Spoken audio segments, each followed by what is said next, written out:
ഓ ഞാൻ നിനക്ക് പാൽപ്പായസം തന്നു, എനിക്കൊന്നും ചെയ്തു തന്നില്ലല്ലോ, ഞാൻ ആ വഴിപാട് നടത്തി, എന്റെ കല്യാണം നടത്തി തന്നില്ലല്ലോ.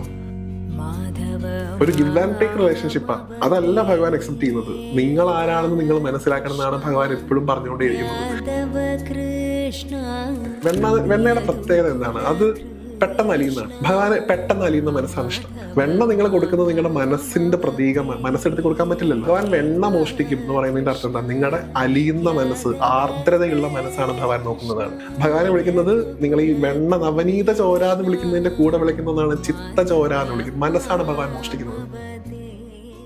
അങ്ങനെ ഭഗവാൻ നമ്മോട് സംസാരിക്കുള്ളൂ. അല്ലാതെ നന്ദനത്തിലെ ഉണ്ണിയേട്ടനായിട്ട് വരുന്ന പരിപാടിയൊന്നും വരുമായിരിക്കും, എനിക്കറിയില്ല.